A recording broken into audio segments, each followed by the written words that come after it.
Ni RAF, ni centre de rétention, régularisation de tous les sans-papiers. Place de la République et on va marcher contre la loi immigration. C'est une loi qui précarise encore davantage le droit des étrangers et qui est scandaleuse évidemment. Très peu de temps pour faire les recours, soi-disant il y a du bon et du mauvais, mais en fait il n'y a que du mauvais, en vrai on le sait très bien. C'est vraiment l'aboutissement de la diffusion du discours d'extrême droite dans toute la société. On est là pour dire non à la loi Darmanin, on est là pour dire qu'on est pour la régularisation de toutes et tous les étudiants sans papier. Qui actuellement sont dans une situation vraiment terrible, qui sont empêchés dans leurs études, qui sont dans des conditions de logement et de travail absolument inacceptables, et c'est une fabrication de notre gouvernement. Ce n'est pas la faute de ces étudiantes et étudiants, et ils sont très nombreux, très nombreuses et très invisibles.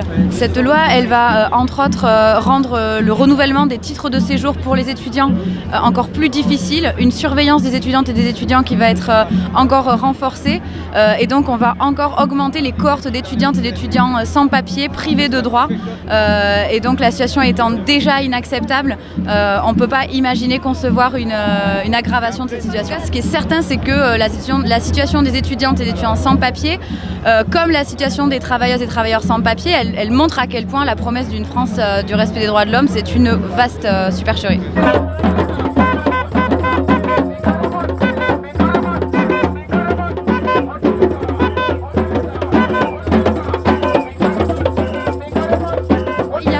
Qui les protège. Les étudiants étrangers et étrangères qui viennent en France passent par Campus France. Qu'ils passent par Campus France ou pas, le renouvellement de leur titre va être souvent très compliqué s'ils osent changer de filière, passer, je sais pas, de la sociologie à la littérature. S'il y a un redoublement, il va y avoir une surveillance vraiment très étroite de leurs études, à la différence totale des autres étudiants et étudiantes qui, elles et eux, pourront avoir le droit à des hésitations, etc. Donc non, il n'y a pas de protection actuellement des étudiantes et étudiants étrangers et étrangères qui sont vraiment déjà en difficulté. On a de quoi accueillir des gens qui sont dans la détresse, que ce soit économique ou politique d'ailleurs. Il suffit de l'organiser. L'Allemagne fait beaucoup plus que nous, par exemple. D'autres pays font beaucoup plus que nous. On se ferme de plus en plus alors qu'on se dit le pays des droits de l'homme. On a plein d'incohérences dans ce pays. Et quand on voit des mairies qui sont prêts, et pas seulement les mairies, mais des villes, des citoyens qui sont prêts à accueillir des centres d'accueil qui se font harceler, menacer de mort par des groupuscules d'extrême droite qui viennent d'ailleurs. Je trouve ça ahurissant qu'on en soit là, dans ce pays. La France, on a l'impression que la France n'est pas un pays mûr, n'est pas un pays démocratique, n'est pas un pays mature, quoi. Et Darmanin joue sur ses peurs. Il n'écoute pas quand on agit pacifiquement, donc évidemment qu'on doit agir avec violence maintenant. Un gouvernement qui est complètement déconnecté de la réalité, qui est complètement au-dessus de tout le monde et qui nous méprise et qui méprise d'autant plus celles et ceux qui sont là aujourd'hui, c'est-à-dire celles et ceux qui luttent pour exister, pour vivre. C'est la provocation du gouvernement, c'est la provocation permanente qui en gros crée de la colère partout dans le peuple. Et malheureusement, il y a quelques débordements, mais c'est surtout l'abrutissement et l'entêtement du gouvernement et même d'un homme seul, parce qu'il devient de plus en plus seul, le président de la République. C'est l'entêtement d'une seule personne qui met en danger le pays et les institutions. Je comprends leur âge, moi qui ai plus de 60 ans et qui suis plutôt une pacifiste, mais écoute, j'en ai marre, Le Conseil de l'Europe a condamné la France. Il y a des manifestations devant plein d'ambassades. Enfin, ça devient... Macron est en train de faire de la France la risée de l'Europe et du monde. On en parle dans les médias européens notamment, mais pas seulement. On en parle aussi aux US par exemple, au Canada. Et alors là où ça devient drôle, là où ça devient cocasse, c'est qu'on en parle aussi, et je connais bien le truc, qu'on en parle aussi dans certains pays africains. Et ce qui est particulièrement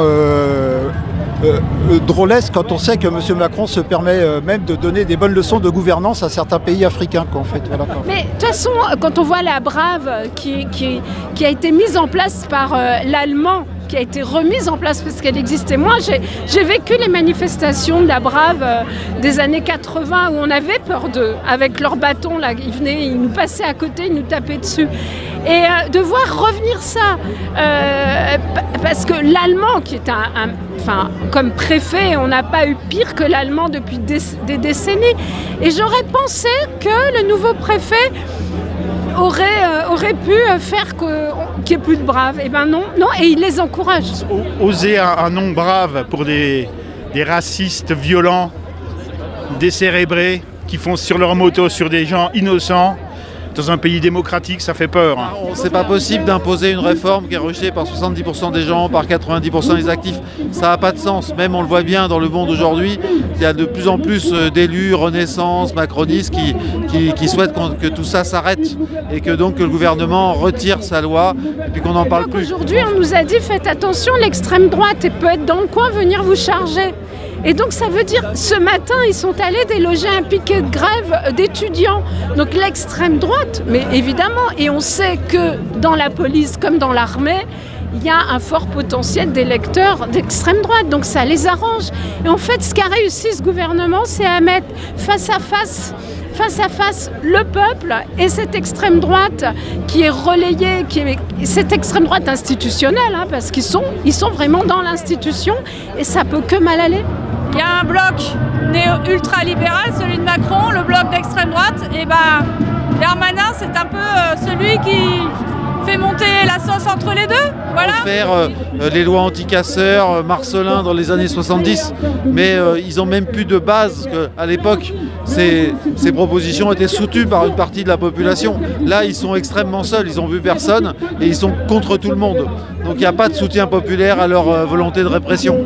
C'est plus pour rigoler, j'avais envie de dessiner Macron avec des yeux un peu mignons, qui se sent désolé d'avoir fait un 49.3 et de nous avoir forcé à faire passer une réforme que personne ne veut. De qui Macron fait le lit, hein, ça dure déjà depuis plusieurs années.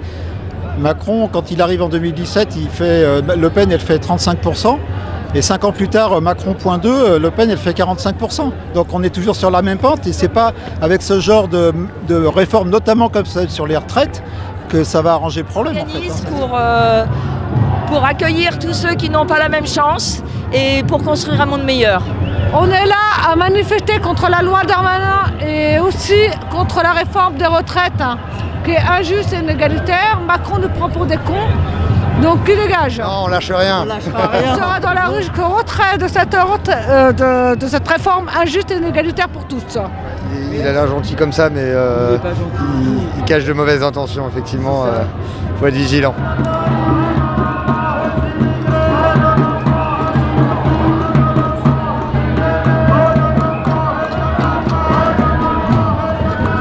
L'ultralibéralisme a besoin des idées d'extrême droite, malheureusement parce que c'est un néolibéralisme ultra-autoritaire. Ne nous écoutons pas, on crée un cycle de violence et c'est ce cycle de violence qui est dangereux pour toute la société.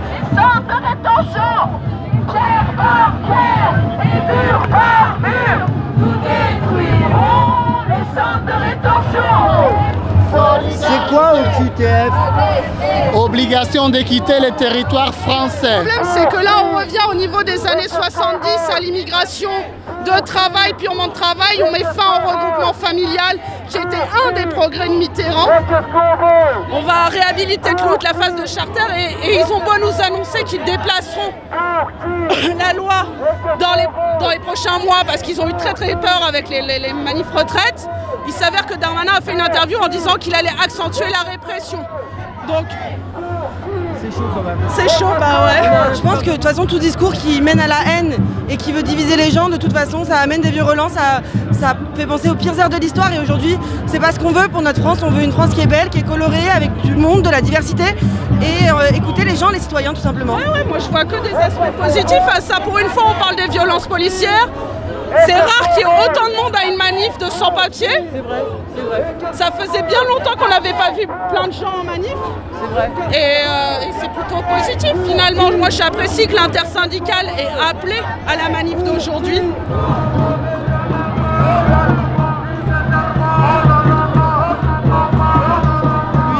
Ouais, je voulais pas l'insulter.